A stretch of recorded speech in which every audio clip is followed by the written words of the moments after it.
रामगढ़ नाम का एक हरा भरा जंगल था। उस जंगल में लाडू, कबूतर और मीनू मौसी बहुत अच्छे दोस्त थे। एक दिन तीनों मिलकर खाना ढूंढने जंगल में निकले। तभी अचानक बादल गरजने लगते हैं, तेज बारिश शुरू हो जाती है। तभी लाडू चिड़िया डर जाती है और बोलती है, अरे ये अचानक बारिश कहाँ से आ गई? इतनी तेज बारिश में अनाज कहाँ से मिलेगा? नहीं रे बाबा, इतनी तेज बारिश मैं तो नहीं जाऊंगी अनाज लाने के लिए। हाँ हाँ लाडो, इतनी बारिश में बाहर रहना ठीक नहीं है। हम तो पूरी तरह भीग जाएंगे और ठंड लग जाएगी हमें और बीमार हो जाएंगे। चलो चलो मीनू मौसी, घर चलते हैं। तुम लोग जाओ अगर जाना है तो, मैं नहीं आ रही। मैं तो कुछ खाए बिना नहीं लौटूंगी। मेरे घर में कुछ भी अनाज नहीं बचा है और मैं खाना लेकर ही जाऊंगी। लाडू और कबूतर बाहरी मन से तेज बारिश में घर की ओर लौट जाती है। मीनू मौसी एक पेड़ के नीचे इंतज़ार करने लगती है। ज़रा सी बारिश से डर गई। अगर ऐसी बारिश रोज़ चलती रही तो खाना पानी छोड़ देंगे क्या? अब मैं आसपास कुछ खाना ढूंढती हूँ। अगर कुछ फल मिल जाए तो मज़ा आ जाएगा। मौसी इधर उधर देखती है और तभी उन्हें एक गुफा दिखती है और मीनू मौसी गुफा के पास चली जाती है। गुफा के अंदर कुछ फल थे। वह देखकर मीनू मौसी चौंक जाती है। अरे वाह, ये गुफा तो बड़ी शानदार है और यहाँ तो खूब सारे फल भी हैं। लेकिन इस गुफा का मालिक कौन है? कोई भी हो, मुझे क्या, मैं फल खाना शुरू करती हूँ।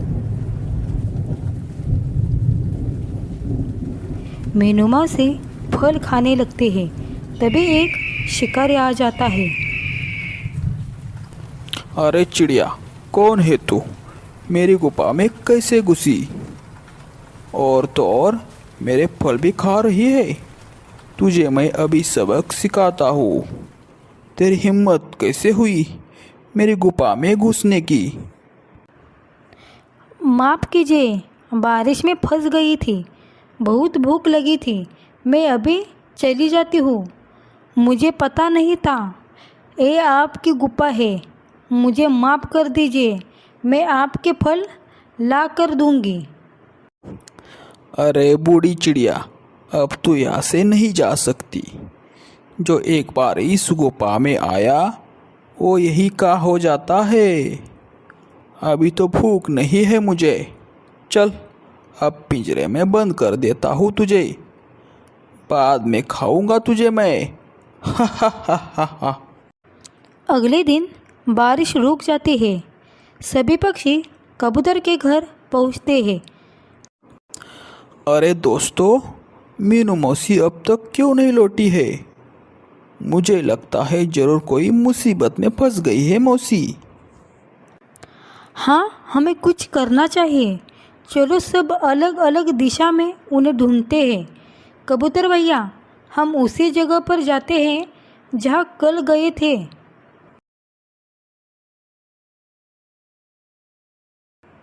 कबूतर भैया, कल हम इधर ही आए थे। यहीं से मीनू मौसी आगे चली गई थी। तुम ऐसा करना कबूतर भैया, तुम आगे चले जाना। मैं इधर ही आसपास उसको ढूंढती हूँ। देखती हूँ कहीं मिलते हैं क्या। ठीक है लाडो, तुम यही कहीं ढूंढ लेना। मैं दूसरी तरफ उसको ढूंढने चला जाता हूँ। इसी तरह कबूतर दूसरी तरफ चला जाता है और लाडू उसी जगह पर आसपास ढूंढने लगती है। लाडू थोड़ा आगे जाते ही उसको एक गुफा दिखती है। देखती हूँ इस गुफा में क्या है। शायद मीनू मौसी बारिश की वजह से यहीं रुकी होगी। देखती हुई अंदर जाकर लाडू चिड़िया गुफा के पास आती है। वो गुफा में जैसे ही आती है तो उसको बहुत सारे फल दिखाई पड़ते हैं। अरे वाह लाडू, खाना तो इधर ही है, ढूंढने की ज़रूरत नहीं है। यहाँ तो खूब सारे फल है। हो ना हो मौसी यही आई होगी। ज़रा अंदर जाकर देखती हूँ, मौसी इधर ही है क्या। लाडू गुफा में जाते हैं। वैसे शिकारी चील बाहर आता है और लाडू को बोलता है, अरे चिड़िया, सही जगह पर आई है तू। इसका मतलब जाल अच्छे से बिछा है। मैंने ही फल बिछा कर रखे हैं गुफा के मुंह पर। तेरे जैसे पंछी बहुत आएंगे और उनका शिकार बना लूँ मैं। खैर खैर तेरे जैसी बूढ़ी चिड़िया मैंने पहले ही कैद करके रखी है। अब तेरी बारी। तुझे भी मैं पिंजरे में बंद करूँगा। अभी तो मुझे भूख नहीं है। उसके साथ तू भी बैठी रह। जैसे ही मुझे भूख लगेगी मैं तुम दोनों का भोजन करूँगा। अरे चील भाई, मुझसे गलती हो गई। मैं मेरी बूढ़ी मौसी को ढूंढने आई थी। मुझे भगवान की खातिर छोड़ दो। अरे चिड़िया, तेरा मुंह बंद कर ले। अब तू सीधा पिंजरे में जाएंगी। मुझे जब भूख लगेगी तभी मैं तुझे खा लूँगा। शिकारी चील उसको मारता है और पिंजरे में बंद कर देता है। उधर सारे पंछी मीनू मौसी को ढूंढकर बस्ती में पहुंच जाते हैं। अरे दोस्तों, सारे पंछी तो यहाँ पहुँच गए, लेकिन लाडो अभी तक क्यों नहीं पहुँची। अरे भाइयों, मैं तो उधर ही ढूंढने के लिए बोला था उसको। उधर एक गुफा है, जरूर उस गुफा में कोई गड़बड़ है। चलो उधर जाकर देख ही लेते हैं। अरे बल्लू, तुम रहने दो, तुम्हारी तबीयत ठीक नहीं है। मैं और कबूतर गुफा की तरफ चला जाता हूँ, देखता हूँ उधर क्या गड़बड़ है। ठीक है कालू भाई, थोड़ा ध्यान से, वह थोड़ी डरावनी गुफा है। इसी तरह कालू और कबूतर गुफा की तरफ निकल जाते हैं। कुछ ही समय में दोनों गुफा के पास पहुंचते हैं। अरे कालू भाई, देखो तो यहाँ किसी ने फल खाए हैं। हो न हो यह कुछ गड़बड़ है। यहाँ पर पंछियों के पैर अंदर तो गए हैं पर वापस नहीं आए हैं। मुझे तो लगता है इधर ही कुछ गड़बड़ है भाई। अरे कालू, थोड़ा अंदर तो झांक के देखते हैं ना। दोनों गुफा के अंदर जाते हैं तो उन्हें लाडू और मीनू मौसी पिंजरे में बंद दिखती है। अरे बाप रे कालू, ये तो मीनू मौसी और लाडो है और दोनों को पिंजरे में बंद किया है। वो तो शिकारी चील भी बैठा है। हमें कुछ योजना बनानी पड़ेगी। हमें समझदारी से काम लेना होगा। कालू, हमें कुछ सूखी घास और लकड़ी लाना पड़ेगा। अरे कबूतर भाई, पहले यहाँ से बाहर तो निकल लेते हैं। दोनों बाहर जाते हैं, सूखी घास और लकड़ी लेकर आते हैं और गुफा के अंदर आग जलाते हैं। गुफा में धुआं हो जाता है। धुआं गुफा में भरने लगता है। शिकारी चील धुआं देखकर डर जाता है और बोलता है, अरे बाप रे, ये धुआं कहाँ से आ गया। दम घुटने लगा है मेरा। मुझे यहाँ से बाहर निकलना होगा। लगता है जंगल में आग लग गई है। यहाँ से मुझे पहाड़ी की तरफ निकलना होगा, नहीं तो मेरी जान चली जाएगी। इसी तरह शिकारी बहुत घबरा जाता है। वहाँ से जल्दी से भाग जाता है। शिकारी बाहर भागता है। कबूतर और कालू मीनू मौसी और लाडू को पिंजरे से निकाल लेते हैं और गुफा में ज़्यादा धुआं होने से पहले बाहर निकल जाते हैं। सभी पक्षी गुफा के बाहर इकट्ठे होते हैं। मीनू मौसी और लाडू को सुरक्षित देखकर सब खुश हो जाते हैं। देखा देखा, समझदारी और एकता से हम किसी भी मुश्किल से निकल सकते हैं। हमें आगे से एक साथ ही रहना चाहिए ताकि हम किसी भी मुसीबत का सामना कर सके। इसी तरह कबूतर और कालू की चतुराई से मीनू मौसी की और लाडू की जान बच जाती है। फिर से सारे पंछी खुशी से रहने लगते हैं। दोस्तों, हमारी कहानी अच्छी लगी तो हमारे चैनल को लाइक और सब्सक्राइब ज़रूर करना। सुंदरपुर नाम का एक हरा भरा जंगल था। उस जंगल में सभी पक्षी मिलजुल कर रहते थे और जब कोई मुसीबत आती तो मिलजुल कर उसका सामना करते थे। जंगल में एक सभा हो रही है और उस सभा में सारे पंछी आ रहे हैं। सुनो सुनो, दूसरे जंगल में बहुत बड़ी मुसीबत आ गई है। सभी पक्षी वहाँ बहुत परेशान है। ऐसे क्या मुसीबत आ गई मीनू मौसी? अरे पंछियों, बहुत तेज बारिश और तूफान आने वाला है। हमें जल्दी से अपने घोंसले बना लेना चाहिए ताकि सुरक्षित रह सके और साथ में खाने का भी इंतज़ाम करना चाहिए। तभी कालू कौवा हंसते हुए बोलता है, हा हा हा हा हा हा हा, तुम सबको बेवकूफ़ बना रही है मीनू मौसी। अरे ऐसा थोड़ी ही तूफान आ जाएगा, डरपोक कहीं की। अब तुम्हारी उम्र हो चुकी है, इसीलिए तुम ज़्यादा डरती हो मीनू मौसी। अच्छा कालू के बच्चे, तुझे टाइम आने पर बता दूंगी। कालू कौवा बहुत ही आलसी और चालाक था। वो हमेशा काम टालता और दूसरों का मजाक उड़ाता। अरे पंछियों, कालू की बातों पर मत जाना। सभी अपने अपने काम में लगे रहो और अपने अपने खाने का इंतज़ाम करो और घर की मरम्मत करो। चलो मौसी, हमें अब जल्दी से घोंसला और खाने का इंतज़ाम करना होगा, नहीं तो बारिश में मुश्किल हो जाएगी। सभी पक्षी अपने अपने घोंसले बनाने में लग गए। लाडू को एक बहुत ही अच्छी जगह मिल गई। उस जगह पर मीनू मौसी, लाडू चिड़िया और कबूतर ने घोंसला बनाया। अरे वाह, ये जगह तो बहुत अच्छी है। बारिश का पानी भी नहीं आएगा। हाँ हाँ लाडो, ये तो बहुत अच्छी जगह है। यहाँ तो बारिश का पानी भी नहीं आएगा। चलो चलो, अभी लकड़ियाँ इकट्ठा करते हैं और हमारे घर का काम शुरू कर देते हैं। फिर सारे पंछी अपने अपने कामों में लग जाते हैं।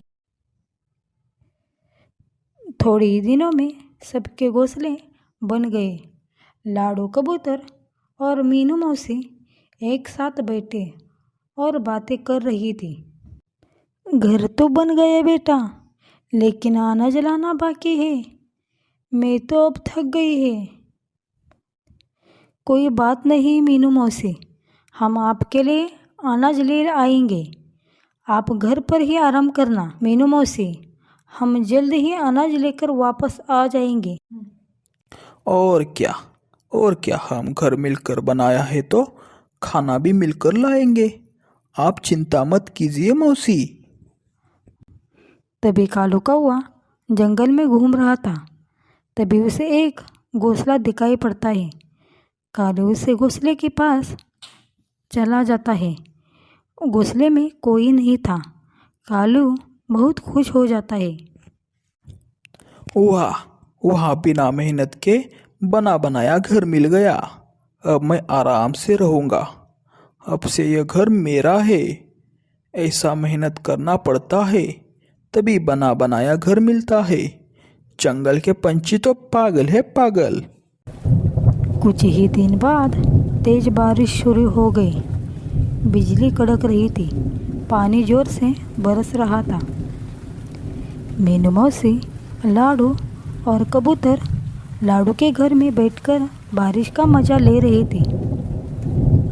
कितना अच्छा हुआ जो हमने पहले ही तैयारी कर ली थी, नहीं तो आज पछताना पड़ता हमें।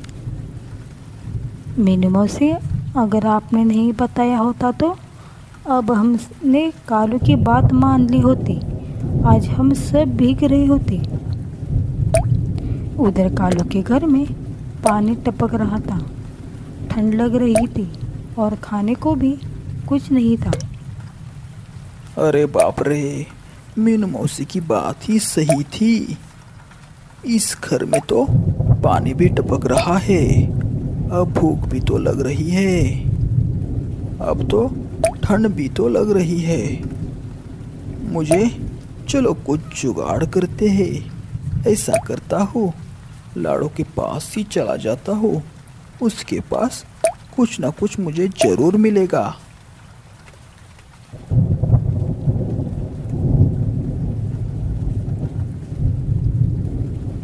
और लाडू के घर का दरवाज़ा खटखटाने लगा। लाडू दरवाज़ा खोलते हैं, तभी कालू बोलता है, अरे लाडो, मुझे बहुत भूख लगी है, थोड़ा खाना दे दो, नहीं तो मैं मर जाऊंगा। जल्दी मुझे कुछ ना कुछ दे दो लाडो बहन। ठीक है कालू भैया, तुम अंदर आ जाओ। अरे कालू के बच्चे, उस दिन तो तू ज़्यादा बात कर रहा था, आज आ गया ना हमारे पास और मुझे बुड्ढी बोल रहा था। अरे मीनू मौसी, मुझसे गलती हो गई, मुझे पता नहीं था। मैंने उस दिन तुम्हारी बात माननी चाहिए थी मीनू मौसी। अब मुझे थोड़ा सा अनाज दे दो, नहीं तो मेरी जान चली जाएगी मौसी। ठीक है कालू भैया, तुम थोड़ा अनाज ले लो। कालू अनाज लेकर अपने घोंसले की तरफ चला जाता है। घोंसले में जाते ही कालू की नीयत बिगड़ जाती है। इतना सारा खाना और मुझे सिर्फ थोड़ा सा ही दिया, ये तो गलत है भाई। क्यों ना सब चुरा लो आज रात के अंधेरे में। रात के अंधेरे में कालू अपने घोंसले से निकल गया। रात को सभी पंछी सो रहे थे। कालू चुपके से लाडू के घोंसले में घुसा और अनाज की पोटली लेकर उड़ने लगा। तभी रात के अंधेरे में एक शिकारी चील शिकार की तलाश में घूम रहा था। वह कालू कौवे को देख लेता है। ओहो, एक मोटा सा कौवा, आज मेरी दावत पक्की है। वैसे भी पिछले कई दिनों से बारिश की वजह से शिकार मिला नहीं मुझे। आज इस हट्टे कट्टे कौवे का मांस खाऊंगा। तभी काले कौवे को पता चलता है कि शिकारी चील उसका पीछा कर रहा है। कालू कौवा स्पीड और तेज करता है, पर तेज बारिश और अनाज की पोटली उसकी वजह से उसको उड़ने में दिक्कत हो रही थी। आखिरकार चील ने कालू को पकड़ ही लिया। शिकारी ने झपेटा मारा। कालू अनाज की पोटली के कारण भाग नहीं सका और शिकारी ने उसे पकड़ ही लिया। हाँ, अब मजा आएगा। कब से चिड़िया का मांस नहीं खाया था, अब इस कौवे को खाकर मजा ही आ जाएगा। बहुत दिनों से मैंने कौवे का मांस नहीं खाया था। अब इस तेज बारिश में गर्मा गर्म कौवे का मांस खा ही लूंगा मैं। ऐसा करता हूँ, इसको घोंसले में लेके जाकर आराम से खा लूंगा। शिकारी ने कालू को मारकर अपने घोंसले में ले जाकर खा लिया। और उधर लाडू ने जब सुबह देखा कि खाना गायब है तो वह समझ गई, लेकिन किसी को कुछ नहीं बताया, क्योंकि अगले दिन के साथ बारिश खत्म हो गई और सूरज निकल गया और जंगल में फिर से खाने की कोई कमी नहीं थी। और इस तरह लालची कालू कौवा अपने लालच की सज़ा पाकर ख़त्म हो गया। बाग के पक्षियों ने मिलजुल कर बारिश के बाद खुशियाँ मनाई। तो दोस्तों, हमारी कहानी कैसी लगी? हमारी कहानी अच्छी लगी तो हमारे चैनल को सब्सक्राइब और लाइक करना। गंगापुर नाम का एक घना जंगल था। उस जंगल में बहुत तेज़ बारिश हो रही थी। ठंडी हवा के साथ मूसलाधार पानी गिर रहा था। इतने में एक दूर के जंगल से उड़ता उड़ता एक कपटी कौवा उस जंगल में आ पहुंचता है। अरे वाह, ये जंगल तो बड़ा ही सुंदर है। हमारे जंगल में बहुत सूखा पड़ रहा है, यहाँ तो हरा भरा है। खाना भी बहुत मिलेगा मुझे, यही कहीं ठीक रहेगा मेरे लिए। लेकिन उफ, ये बारिश और इतनी ठंड, मुझे तो कहीं छुपने की जगह चाहिए। देखता हूँ आगे कुछ मिलता है क्या मुझे छुपने के लिए। कौवा इधर उधर उड़ता है। उसे एक घर दिखता है। वह उसे घर के पास जाता है और घर का दरवाज़ा खटखटाना शुरू करता है। वह घर एक बूढ़ी चिड़िया का था। उसमें मीनू नाम की एक चिड़िया रहती थी। वह आवाज़ सुनती है और दरवाजे के पास आती है। इतनी बारिश में कौन आया होगा? लगता है कोई पंछी मुसीबत में है। मुझे जाकर देखना होगा। अरे कौन है दरवाजे पर? इतनी बारिश में क्या कर रहे हो? तभी कालू कौवा मौसम बनने की कोशिश करता है और बोलता है, अरे बहन जी, बहुत दूर से आया हूँ, बारिश में भीग गया हूँ, ठंड लग रही है मुझे। क्या मुझे थोड़ी देर अंदर रुकने की जगह मिल सकती है क्या? मुझे भूख भी तो बहुत लगी है। मैं बहुत दूर से आया हूँ और मैं रास्ता भटक गया हूँ। आज की रात मुझे आपके घर में पनाह दे देना, बड़ा उपकार होगा बहन जी। मैनी मौसी को उसकी आवाज़ पर तरस आ गई। उसने तुरंत दरवाज़ा खोला। मैनी मौसी ने जैसे ही दरवाज़ा खोला वैसे ही कालू कौवे की आवाज़ मौसम में शैतान बन गई और वह गुस्से में बोला, हा, अब मैं इस घर में रहूँगा। ए बूढ़ी चिड़िया, अब बाहर निकल जा। अब से ये मेरा घर है। तू इस बारिश में भीगती रहेगी, मेरे घर में नहीं आना। अरे ऐसा कैसे? ये तो मेरा घर है। आप इसे कैसे कह सकते हो कि बड़ी मेहनत से मैंने घर बनाया है और इस घर पर मेरा अधिकार है।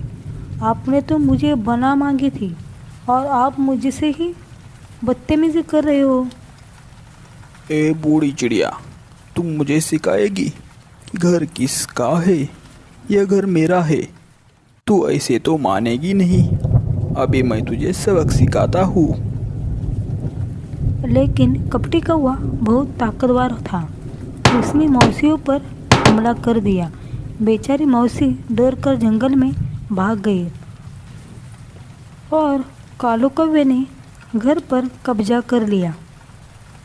अब सुबह हो चुकी थी। बारिश भी रुक गई थी।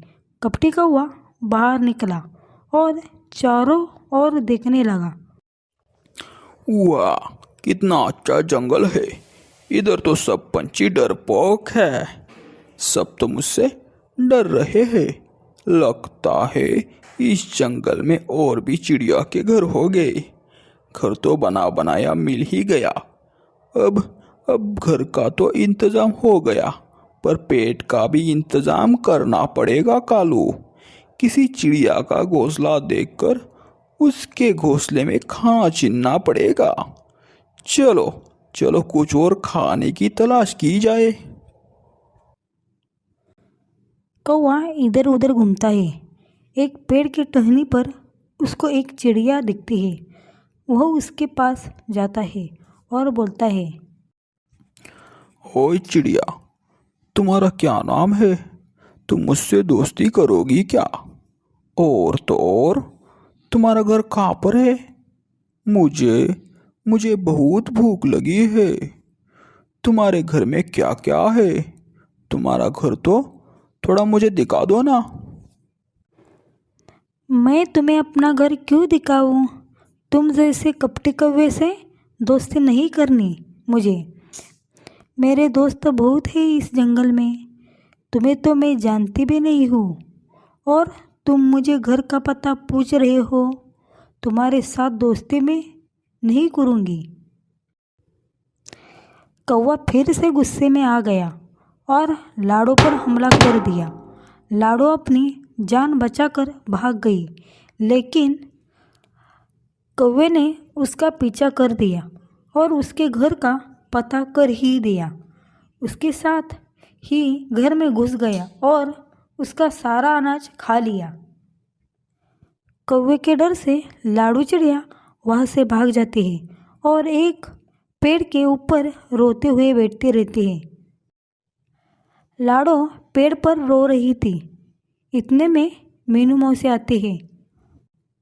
अरे लाडो, ये तुम्हारा क्या हाल हो गया? ये किसने हाल किया तुम्हारा? और तुम क्यों रो रही हो?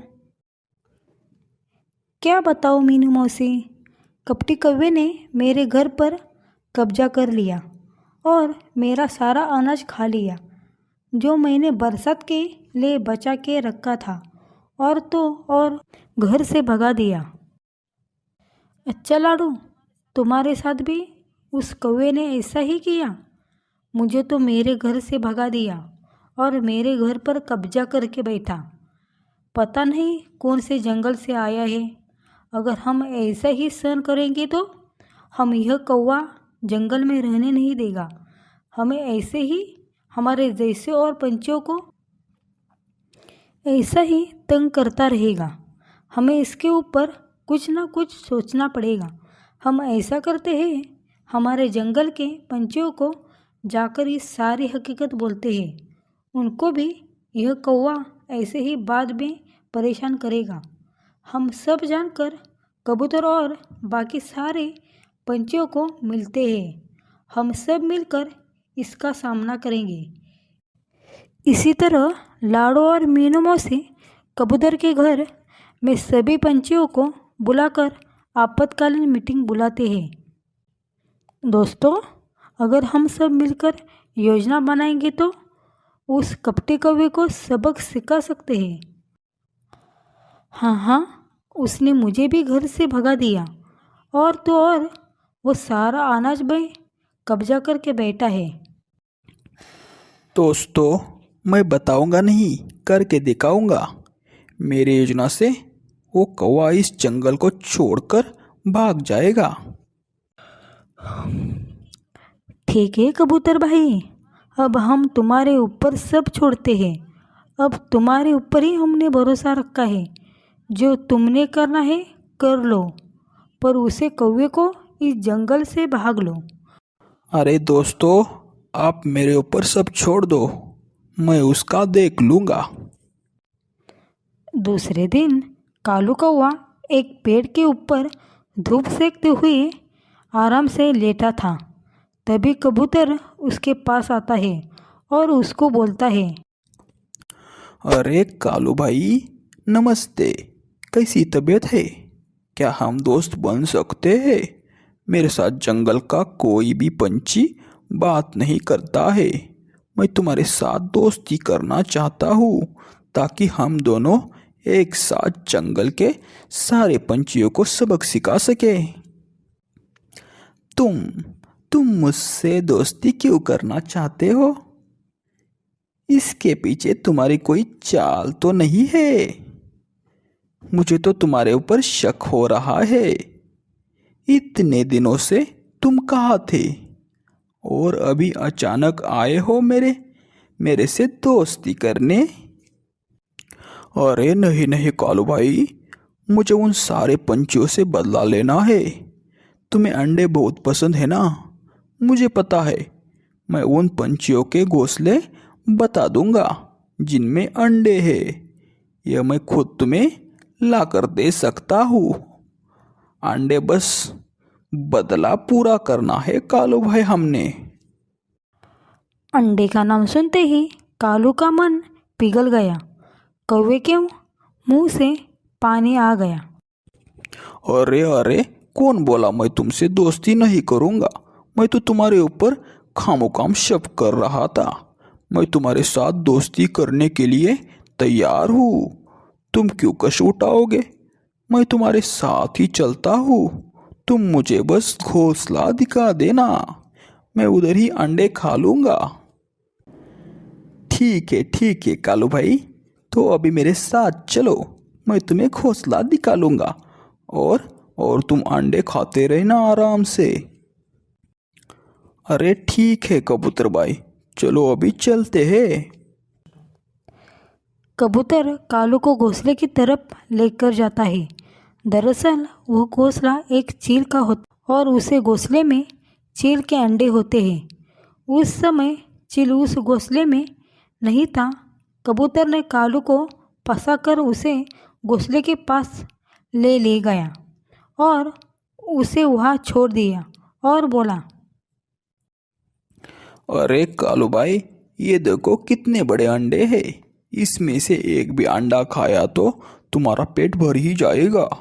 और यह घोंसला मेरे दुश्मन बल्लू का है। मैं कल तुम्हें दूसरी घोंसले की तरफ ले जाऊंगा। अभी तुम इस घोंसले में अंडे खा लेना। ठीक है भाई कबूतर, तुम्हारा बहुत बहुत धन्यवाद।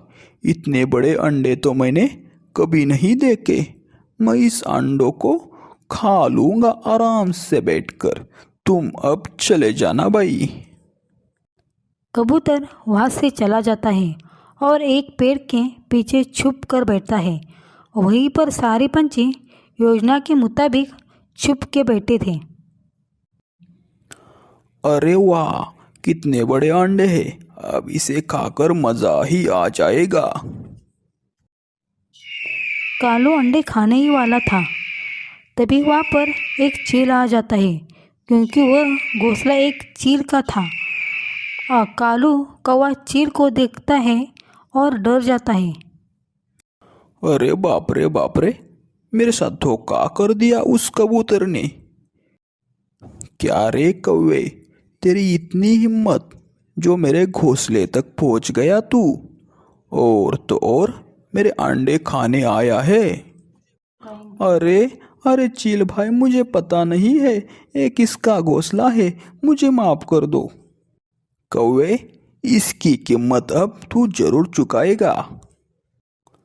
अरे चील भाई, सच में मुझे पता नहीं था कि आपका घोंसला है। मुझे तो यहाँ पर फैला फसला कर लाया है। मुझे पता ही नहीं था आपका घोंसला है। अब मुझे छोड़ दो, मुझे यहाँ से जाने दो। अरे कौवे, आज तक इस इलाके में किसी पंछी की आने की हिम्मत नहीं हुई और तू मेरे घोंसले तक पहुँच गया। तुझे यहाँ से मैं कैसे जाने दूंगा? तेरी तो मैं जान ले लूँगा। अभी अगर मैं सही समय पर नहीं पहुँचता तो तू मेरे अंडे खा ही लेता। इसकी सज़ा तो मौत ही है। इस तरह चील गुस्से में कालू कौवे को जान से मार देता है। अब हमारा अनाज और घर हमसे कोई नहीं छीन सकता। इस जंगल में इस लालची कौवे का अंत हो गया। इसी तरह कपटी कौवा दुनिया छोड़कर चला गया। सभी पक्षियों ने चैन से सांस ली और कबूतर को धन्यवाद किया। देखा भाइयों, एकता में बल है। अगर हम सब मिलकर काम करें तो कोई भी बुराई टिक नहीं सकती। आगे से हम इस जंगल में साथ में रहेंगे ताकि हमारे ऊपर कोई भी बुरा साया जंगल में ना पड़े और उसका हम सामना कर सके सब मिलकर। इसी तरह जंगल में सारे पंछी शांति और खुशी से मिलजुल कर रहते थे। दोस्तों, हमारी कहानी पसंद आई तो हमारे चैनल को लाइक एंड सब्सक्राइब कर